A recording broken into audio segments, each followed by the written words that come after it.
Downloaded Adobe Lightroom. Just looking at the map module, so I thought I would just go through a few things. It's not rehearsed, so we'll see what happens. I've put two images on the map. I'm rolling over them, so it's obviously at a church somewhere, so I'll just double click and we'll just scroll in like you would Google Maps and just get to this place. You can either double click or you've got a scroll bar down the bottom. You can come in and out, so let's go right in on that, and we've gone out the way, so let's come back out again. Let's just double click near the area. You can use GPS off your camera or phone apparently, but I've just put these in this location.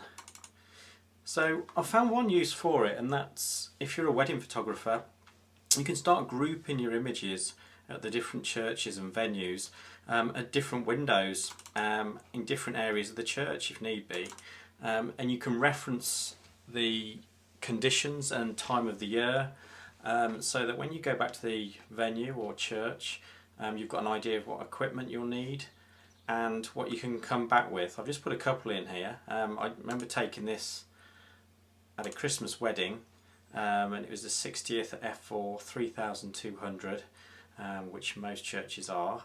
It says 30th of the 12th 2011, 1208, so that gives me a lot of information really. I can repeat that shot if I went back there to do a different wedding. It just gives you a chance to start building your portfolio at different churches, because you've got an idea of what to do when you get there.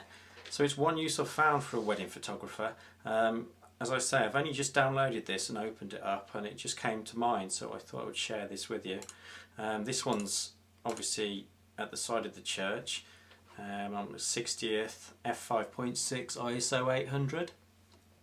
It's a black and white image. Let's double click on it. Wow, that's great. As I say, I don't know what's going on really. I'm just giving it a go. So you can go straight in on that, which is very clever. You can have a look at the image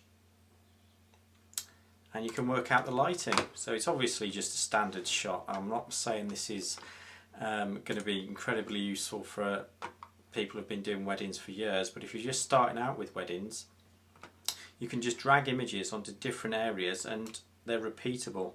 Let's have a look what we've got here. We've got one where they were walking up in this area, if I remember right, so we'll just drag that one over there. Let's just click on it again. It just started raining, but it's 160mm, and because weddings go so quickly, you'll sort of 1 minute you're there and time flies. You don't know what settings you're using half the time.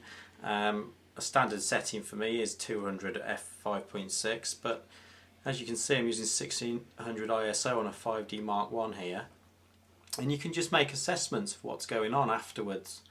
I think this is quite a good little module. I think it's going to be useful for me. I can see me clumping these images around different churches and venues, and you're sort of self-teaching again. I mean, I've done over 250 weddings now, but you're still always learning, and it means next time I come into the car park and I'm thinking what shall I do, I can have a look at the different images I did at the last wedding and have a portfolio to start with. So it's one good feature. As I say, I'm only just having a quick look at this. I'll find other stuff, but I just thought I'd share that with you. Okay, thanks a lot.